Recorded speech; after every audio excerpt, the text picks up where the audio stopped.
Ngayong araw mga kuys, gagawa naman tayo ngayon ng sobrang basic at sobrang dali na tinatawag nilang salad wraps.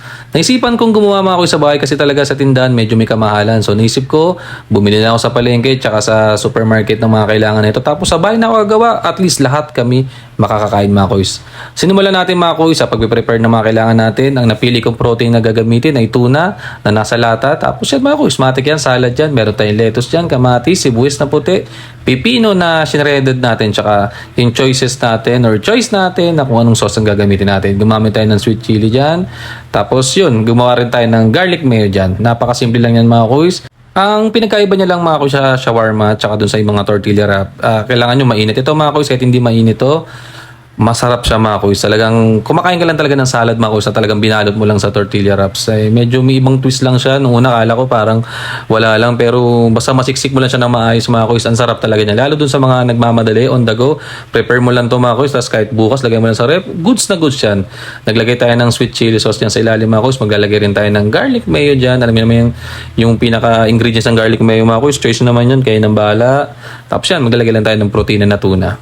Natry ko na mga kuys yung chicken breast dito, okay din siya. So ito naman tinry ko naman yung tuna. Sa susunod mga kuys sa video natin, ipapakita ko sa inyo yung kahit papaano may tatlo tayong sauce, tatlong protein na nagagawin natin.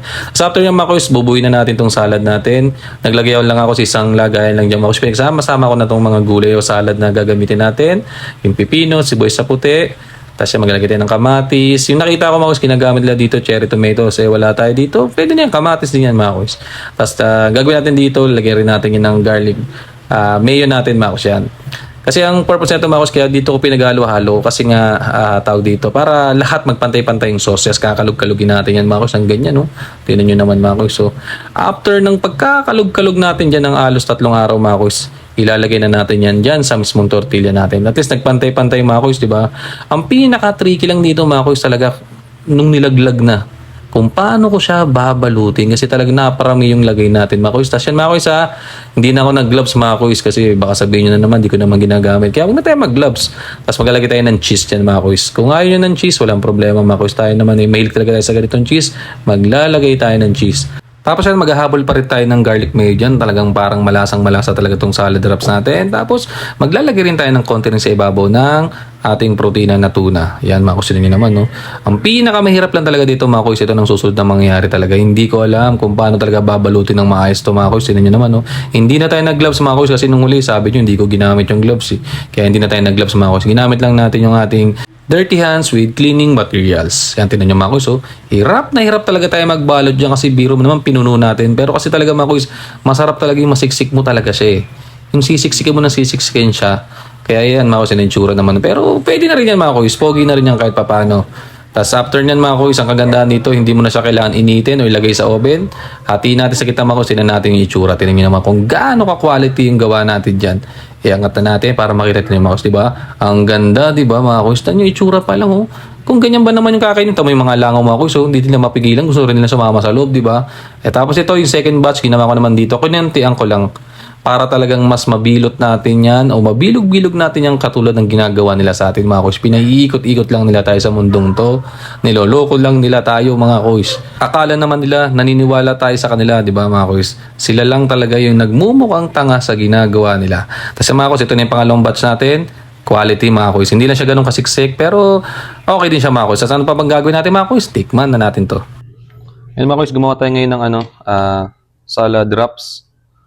Balinigay natin yung tuna. Tapos pwede rin maglagay ng chicken breast or giniling kung anong gusto nyong protein lagay. Tapos ito, yung pipino, shredded, kamatis, original na ito may cherry tomato. Tapos ito naman yung iceberg. Pero kung anong lettuce na gusto ilagay, pwede rin naman, sibuyas na puti. Tapos yun to, gawa tayong sauce lang na sweet chili tsaka garlic mayo. Kasi ito, tikman na natin. Bali, may cheese din yan sa tinayin mo sa sobrang solid. Tapos lagdag tayo ng yan, para mas masarap.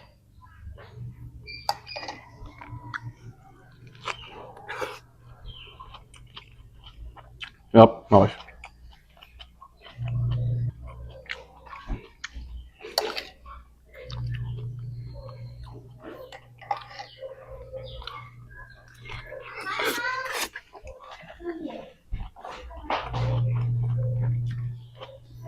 Ito talaga pag-fresh yung mga lettuce mga kuys. Kaya nyo rin lalo sa mga diet. Yan mga kuy, sa try nyo to, lalo doon sa mga nagda-diet or sa mga naglo-low carbs, gusto talaga nung medyo magpa-sexy or magpa-pogi. Try nyo to mga kuy, napakadaling gawin, napakasimple, nakaluto tayo ng sobrang basic at sobrang daling salad wraps. Tara mga kuy, kain, salamat!